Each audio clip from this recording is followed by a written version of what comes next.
People love him already. He's got the Rhode Island twang. The long pass to Moore and a pin block from Martin. Tune in to Cam's Corner. He's going to make it here. Draws the foul for another Rhode Island and one. Podcast. Got his own podcast. It's good off the backboard and in. On a break.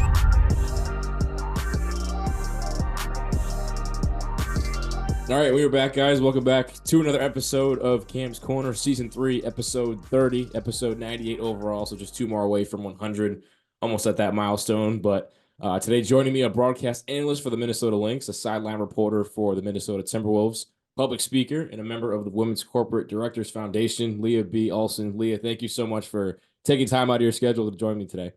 Yeah, I'm so glad we finally were able to make this work. Thanks for tracking me down. Looking forward to chatting. Yeah, first things first, too. I wanted to know how you felt about last night's draft. I mean, the Lynx picking Alyssa Peely. I mean, I'm not too up to date with the WNBA, but now, again, with the job openings, that how we connected, I really want to, I guess, seek more interest in it. So for you, being in that line of work, what was the draft last night for you? I thought it was pretty exciting. You know, one of the things that the Lynx have been needing actually for a little while is just kind of a big that's kind of can shoot the three, that's physical. We've kind of in the last few, since we lost Sylvia Fowles, you know, one of the greatest bigs ever, we just haven't had that presence down low anymore. And we have, you know, we have some really solid post players, but not that presence. And I think that Peely brings that. And she's physical, she's big, she's got size, she can shoot the three. And so, you know, but the bottom line is that getting into the WNBA, it's still the hardest league to break into. And so she's going to have to make it through a really tough training camp. And so hopefully we see her sitting on that roster when all things are said and done. Yeah, most definitely. Like I said, the reason how we connected was, again, the job open with the Minnesota Lynx. Very interested in seeing how that turns out. But I wanted to familiarize myself with as many people on your staff, you know, from the analysts to the Lynx to the Timberwolves and everything like that. So I'm glad that we were able to connect. But to start for you and, you know, getting into the industry, you know, I know you play basketball at the University of Minnesota, you know, Division I basketball. So the colors. Yeah. Yeah, I had a different route than most people. I only played high school ball for a couple of years. I was 6'1" at the age of 12. So I was always tall, but I happened to go to a school that didn't have basketball. And so I was late to the game. And because of that, needed to take the route. In high school, my coach was a great coach and a great mentor. He kind of directed me towards community college for 2 seasons so I could just get up to speed on the skills. He was like, you got the raw talent, but now you need to learn the game. And so I did that. And then after I played 2 years there and became one of the better community college players in the country. Then the University of Minnesota was like, come on over and try out for the team.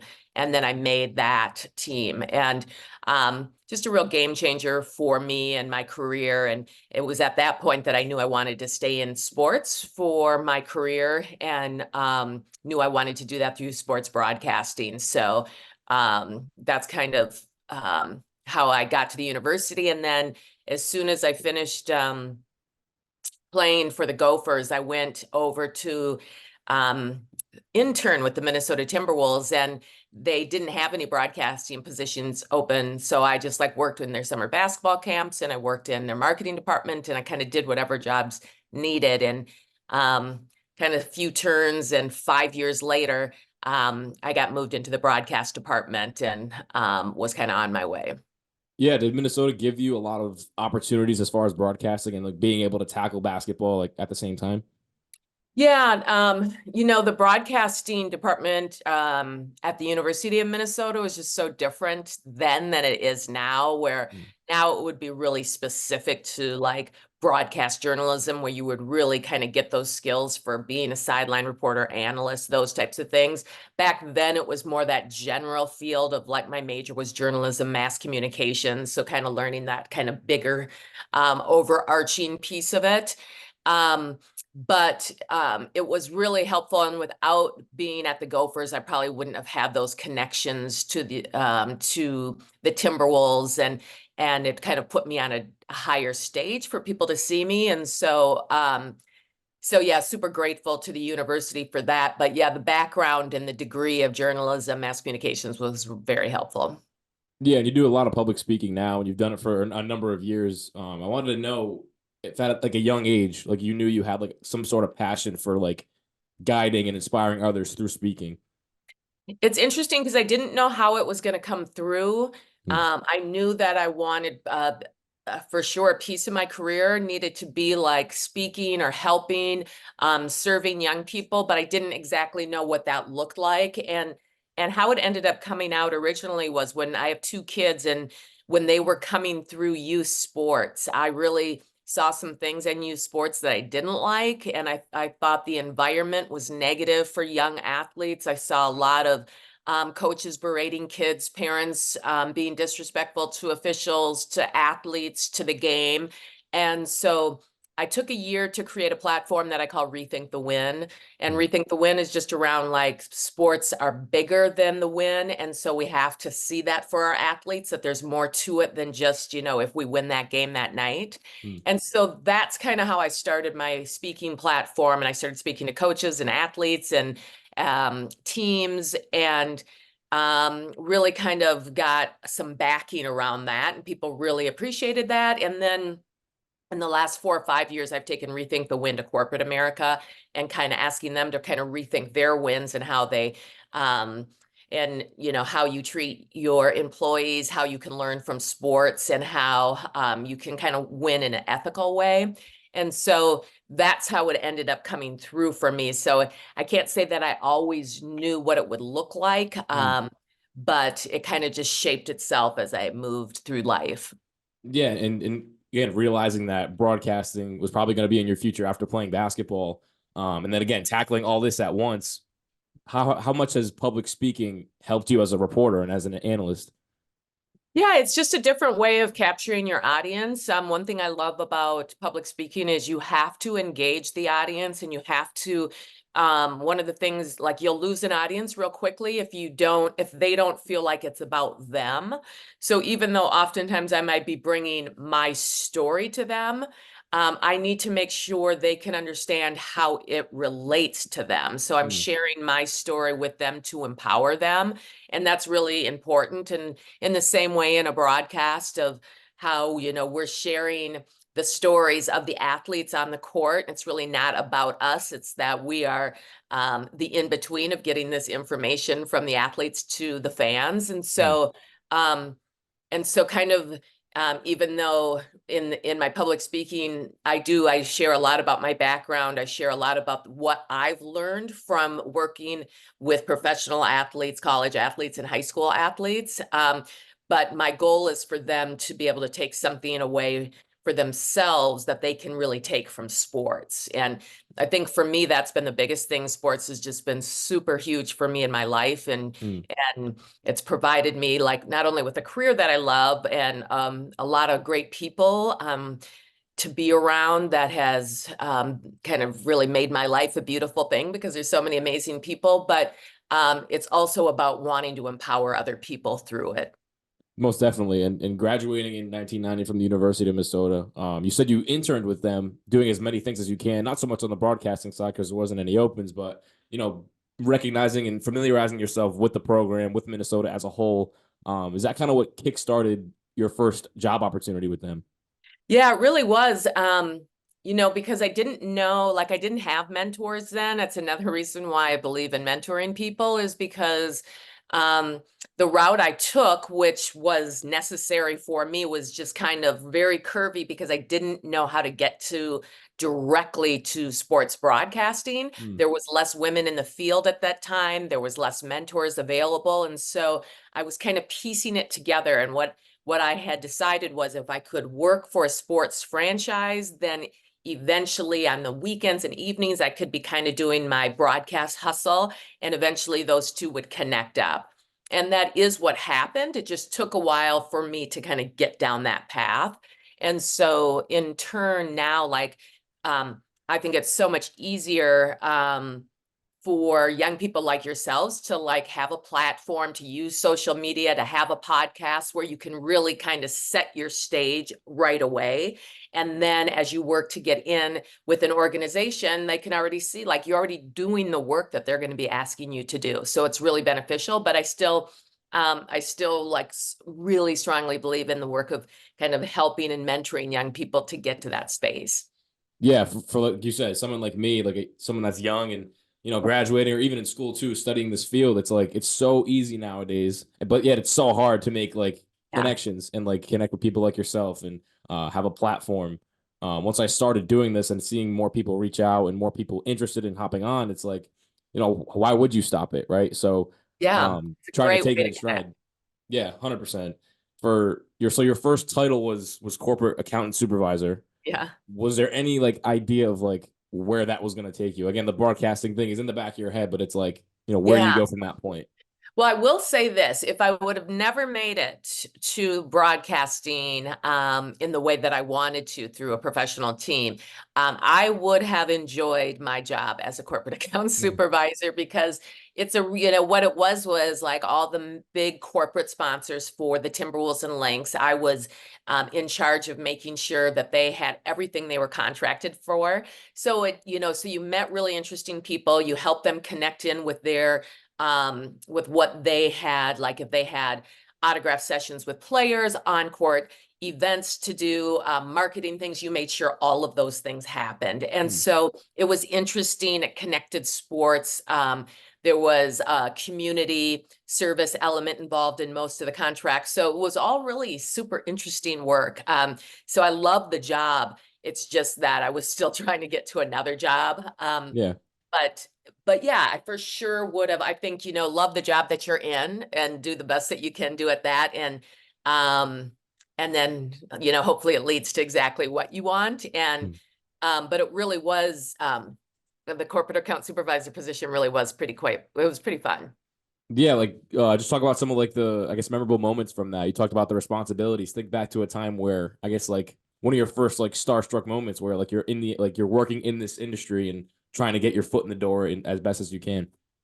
Well, I'll say this, when the Wolves started letting me do interviews, my very first interview was with Kevin Garnett. And it was his first season with the Timberwolves, so that was a huge deal. And I was super nervous, and KG knew that I was waiting outside of the locker room for him. And so he sat in there for an hour, and he was taking his time because he knew I was getting how nervous I was. And so I had to pay the price. And, but to me, when I think back, I'm your first interview was, with the Hall of Famer, obviously the best Timberwolf player to ever come through as of yet.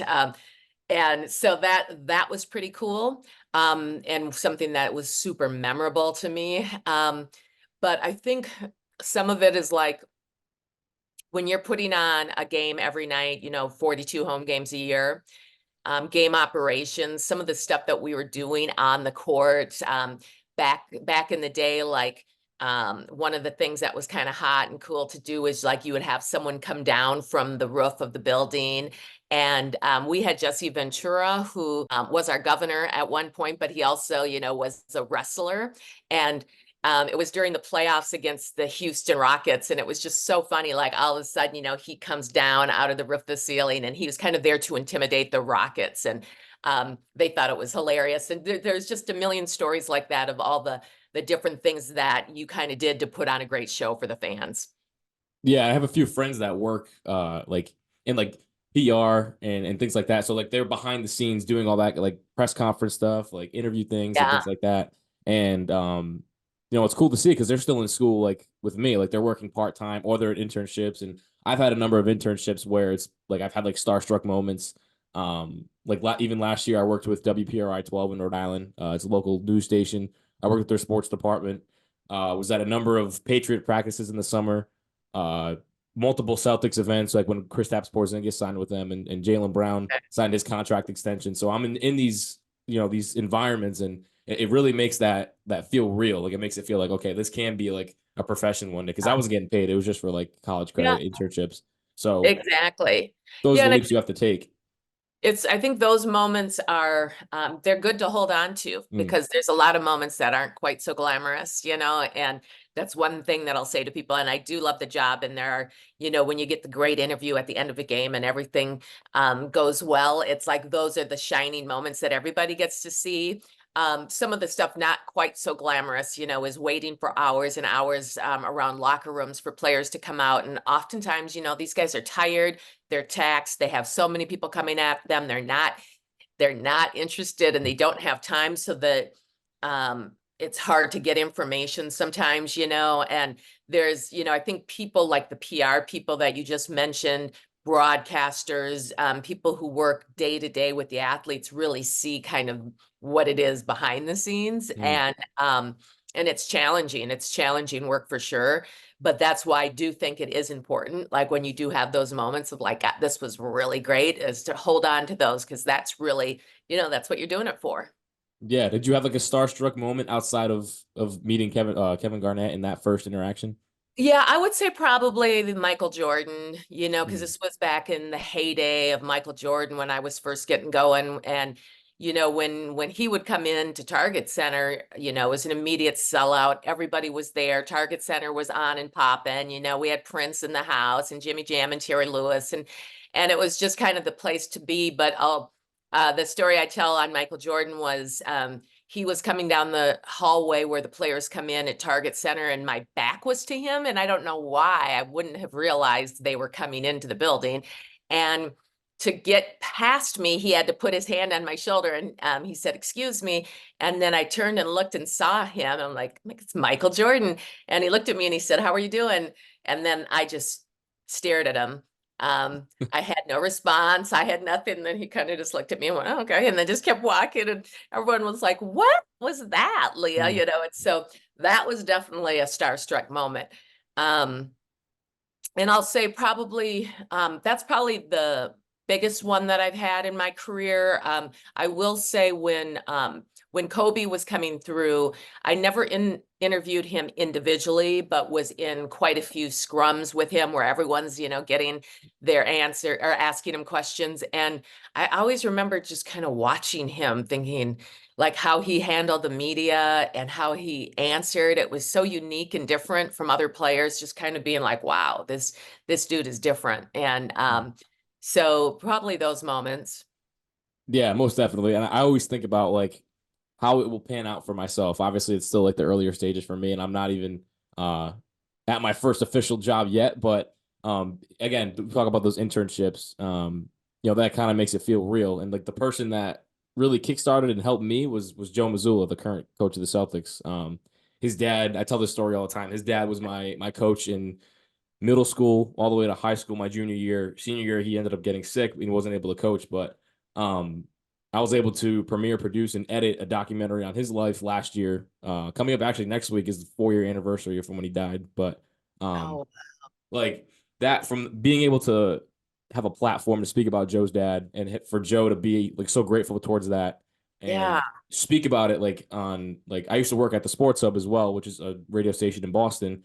He was on it talking with the hosts about how amazing job I did and things like that. So I love for it. stuff like that, like it really makes you kind of realize that you can like really do it. So Yeah. I can't wait to see that. I'd love to see that. yeah, most definitely, I can definitely share with you. But as Awesome. far as your career path with Minnesota, we'll go back to that. 5 years you spent as the corporate accountant supervisor, which is your title, and then 2004, KSTC TV was the next landing spot for you. You know, just run me through that experience and how that came about. Well, one of the things that I have loved to do in my career and I continue to do is high school sports. And Mm. it's funny because so many people use it as a stepping stone just to get to either college or the pros. But to me, I do the state high school basketball tournaments for the boys and girls here in the state of Minnesota. And it's one of the purest forms of sports to me. It's like kind of everything that is good about sport. And just seeing like how excited these young athletes are to come into the Target Center and play on the big court for the first time, maybe the first time for them, and to kind of see the level of basketball in the state at the high school level, in particular on the girls' side, has really, really elevated. You know, we have some great names like Paige Beckers, and you know, back in the day we had Lindsay Whalen, and so we've had just great players come through, and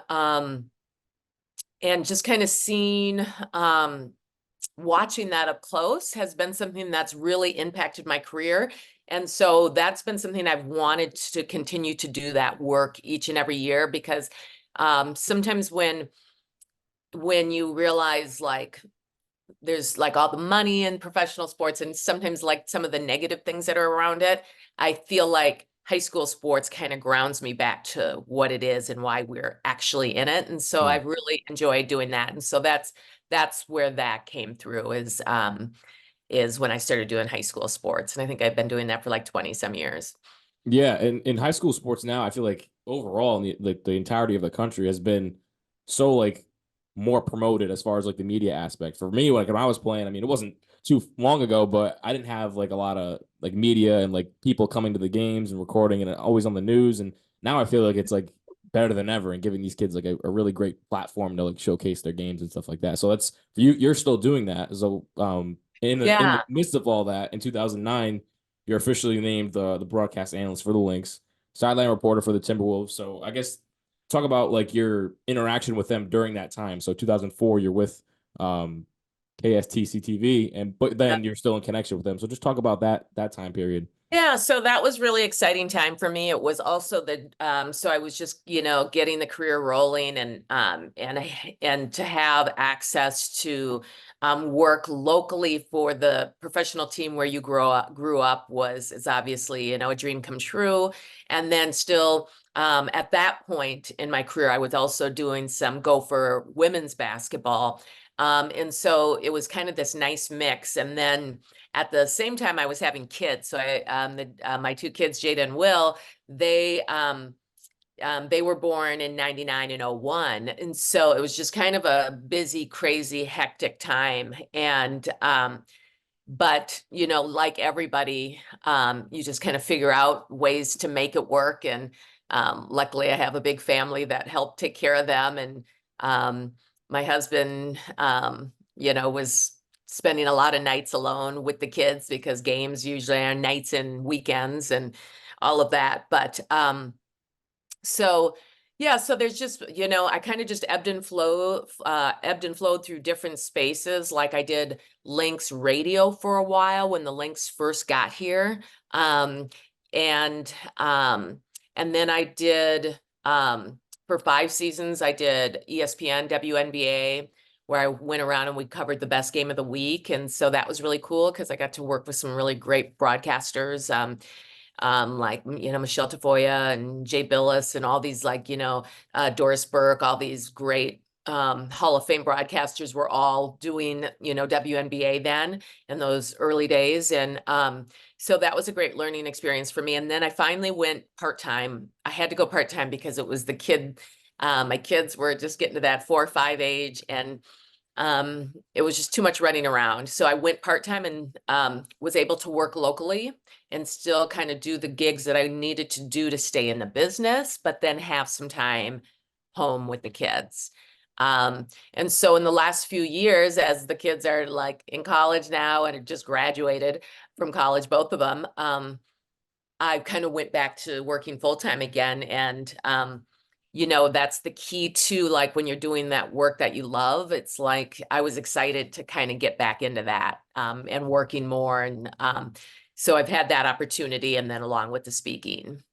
Yeah, what's that hiring process is like as well? And again, back in 2009, when that officially became your title, just talk about, I guess, like the competition going up against it and kind of how long that process took.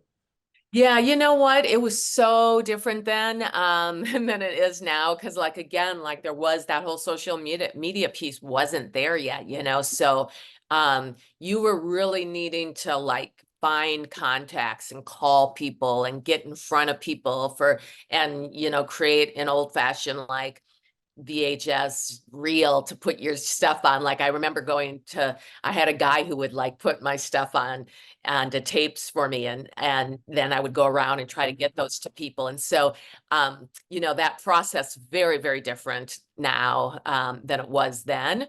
But kind of the same hustle that you're probably doing now is just trying to connect with people, and it's a relationship business for sure, so you spend time with people and you treat people well, and then when something eventually comes open, people think of you. And so that's really what I have learned throughout the years in the business, is that, you create a lot of long lasting relationships with a lot of different good people. And that's kind of what holds you in. Yeah, along those same lines about relationships, you talked about how in college you didn't really have a lot of, like, I guess, mentors or people to kind of guide you in that right direction. I guess talk about the people that you've learned from the most working in this industry, and that have helped you kind of progress your journey. Yeah, it's been some of the people, it's been just kind of watching them. Even if if I wouldn't directly call them mentors, sometimes when you just watch someone who's really good at what they do and you see how they show up and you see the hours that they're putting in and the time that so I had, especially when I was doing ESPN, WNBA, I was seeing so many great broadcasters and kind of getting like, oh yeah, that you do have to put in more hours than you think, and you do have to put in more time, and the details do matter. And so I was doing a lot of learning that way. I've had a lot of great mentors that were not in broadcasting as well, kind of like just advising me on how to show up, how to handle issues, how to ask for things. And so, yeah, so there's, I guess I wouldn't say I have one specific person. I think I've been able to rely on quite a few different people who were open to sharing advice, and I was open to taking. Yeah, and at the same time, you said public speaking was in the midst of everything as well. I guess just kind of talk about some of like the key moments or key like events you've been able to speak at that really kind of, I guess, again, intertwined with the job position with Minnesota, like kind of tying everything in and Yeah. realizing like you're able to be that person to like be a leader in a sense. Yeah, I mean, it's pretty cool to be able to be on the other side of it now and have like someone say like, your work impacted me, or you really helped me with this, or thank you for taking time with me today. And so like that is really important to me. And so there's a couple of events. There's a gala I MC every year, which is a fundraiser. It's called the Empower Gala. So it's just like a fundraiser for young girls and trying to get young girls into like classes and training and helping them feel empowered and have more self-esteem when they come through, so they can kind of make decisions that are good for themselves. And so that's something I look forward to doing every year. For my speaking stuff, I do like a handful of things every year with teams, sporting teams, a couple high schools that I work with consistently, and some colleges, and love that work, because that's usually kind of working directly with the athletes and just kind of sharing stories and hearing their stories and seeing in what ways that I might be able to help them. And then with the speaking with the corporate piece that I'm really enjoying is that I never really thought that this message would be something that corporate America would be interested in. But one thing that I've learned through sports is that when you're with a team, I saw this with the Lynx when they won their 4 championships, and I'm watching it this season with the Minnesota Timberwolves. One of the biggest things about building team chemistry is building the relationships and the trust amongst each other. And to watch that play out and to see that is something that can be shared with corporate America, and how if you don't trust each other, you're not going to win. And so there's just so many different dynamics and interesting things that you see play out in the sports world that are really happening in our everyday lives as well. So I'm just like super excited to share that message. Yeah, and what's been one of your most memorable moments speaking? It's probably a Well, ton of them, but if you could think of yeah. one. Let's see here. I'm trying to think. I did a corporate event about 4 months ago that just as a speaker, you're hoping that like it comes off well. But at the end of the event, there was so many different people who came up to me to say like, here's what resonated with me. Here's what I thought. And to me, that's the payoff. Like, that's something that you don't really get from broadcasting as much as you actually do when you're speaking to a live group that can Mm. kind of come up to you right after, is you get that direct feedback. And then you kind of learn from the people, like what did resonate and what maybe I should emphasize that more. And one of the things I've learned is that people really like it from a speaker are your personal stories. Because that kind of humanizes you. You're not just like the broadcaster lady who does this and that. You become a human being when they kind of hear some of your real life stories. And and that was something I wasn't sure how comfortable I felt sharing when I first started speaking. And then as I saw it resonating with the audience, I thought, well, that's kind of the way then I can serve the audience. So that's one of the things I think that I've learned from speaking. Yeah, and how do you tackle doing that, doing the Lynx and the Timberwolves like almost all at the same time? Because sometimes the Lynx and the Timberwolves schedule they converse, so it's at the same time. Like we were talking about trying to connect and make this Yeah. podcast happen. So how do you tackle all that at once? It is, what's nice about being with the team for a long time is that it gets easier to cover them because you know the stories. Like each time I sit down to prepare for Timberwolves, I'm not like starting all over again, like sometimes some broadcasters are doing. If you're working for a national broadcaster like, ESPN, then you may be doing a team that you haven't seen all year long. So you kind of have to start from the beginning and do all the research on the players and calling people and all that back stuff. Where with the Timberwolves and Lynx, I have that information already. I know who these people are. I've been working with most of them for quite a long time, especially on the Lynx side. And so that preparing for each game becomes easier and easier each game. But there is kind of a special time, like which is right now, is when the Wolves are headed to the playoffs and the Lynx are just kicking off. That it does get a little bit trickier because you just have to balance it. Like today is a day that I'm going to move over to the Lynx and start, because we're just coming off their draft. I'm going to start building those boards and looking for what those storylines are and kind of seeing what the team looks like and what maybe some of the storylines for the year. And then I'll kind of go back and forth here for a little bit as the Wolves make it through the playoffs. And so, yeah, just like anybody, it's that kind of juggle of prioritizing what you need to do on that day. Yeah, and your biggest adjustment, in your opinion, from jumping from a sideline reporter to like an analyst, like on a game. So obviously, there's similarities between the two, but one's more Yeah. so you speaking than the other. So I guess kind of just talk about those differences and similarities. I think for sideline reporting, you're really looking for these great stories that you can tell very quickly. And so you create, well, at least I do. Everyone, I think, does it a little bit differently. But before each game, I kind of like, I'll go through all the game notes and talk to the PR staff, and I'll look and like, what would the main stories be for this game? And then building those out. Where when I'm doing an analyst position for the Lynx, I'm gonna kind of look big picture. And then you're preparing for both teams. So it's gonna take longer to go through both the rosters and have all the information on all the players. And then kind of starting to think more just about the game, like how is this game going to be played? What are the style differences? Who has better backcourt? What are the storylines there? And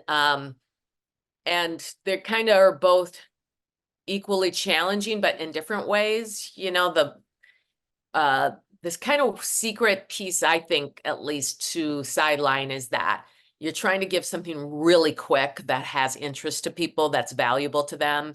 One of the things I like this year is is we have access to the huddles. And for many years, we didn't have access. We did, and then we didn't, and, kind of changes and throughout the years. And now we do. And I think that's a space where fans can't get that information. So if you can get something that's of value to the broadcast.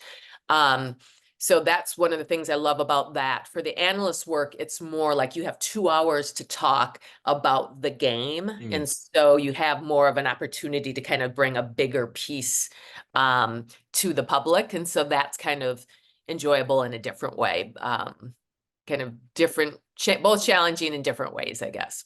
Yeah, and being able to play ball at the Division 1 level and then being an analyst, it kind of makes it easier for you to kind of depict like what's going on, being able to like really break down a play after it happens. Like for me, obviously, I only played in high school, but I'm knowledgeable on the game, so it's Yeah. easier whenever I was a color analyst. It's like I can tell the audience what's going on. So that's like I feel like that's one of the coolest parts of being an analyst, in my opinion.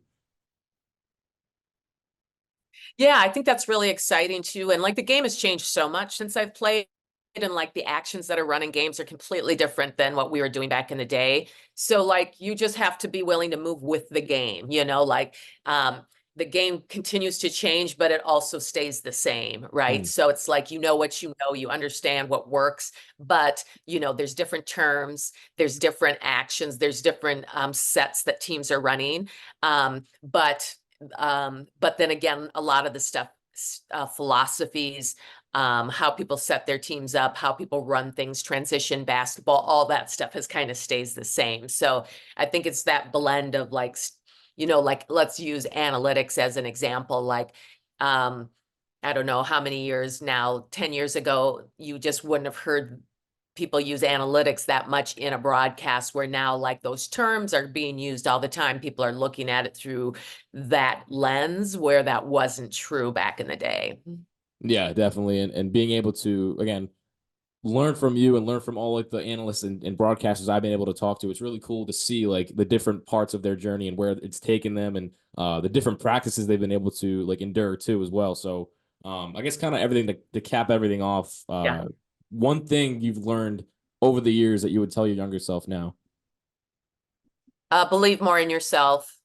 Like, don't be so hard on yourself. Like, as long as you're, if you're putting the work in and the time and energy, you're going to be fine. I think because it's such a visual medium and so many people have comments on it, I think you worry so much about everybody's comments and responses to you. And I think now I don't do that anymore, and so I think that's something that comes with getting older and just being more confident in those spaces. And so, but also like, I would also say like, remembering, I think sometimes broadcasters forget it's not about you. It really is about the game and about the athletes and the coaches, and we're the in-betweens to get whatever great things they have to the fans. And so that's one of the things I try to remember, is that's really what my job is. And so those would probably be the two biggest things. Yeah, and Leah, I appreciate it again for you hopping on. I'm really excited to see once playoff comes. I've been watching all the broadcasters that have come on. I've been watching all of their games. So like Yeah. I've been a fan of everybody. You see the Brunson jersey in the back. I'm a huge diehard Knicks fan. Not from New York, I bet. but it's Yeah, tough Tom to Thibodeau used to be our coach, so we yeah. know, yeah. Yeah. But Yep. yeah, I'm following everybody nowadays. So like I said, Leah, Love it. thank you so much. Yeah, you're very welcome. And best of luck to you. And I love that you're on the grind already, and keep doing it and keep working at it. And when I'm all retired up, I'll be watching you. So Yeah, I hope so. I'll be there one day. I know I keep telling everybody like they'll see me on the yeah, screen one day, but yep, they will.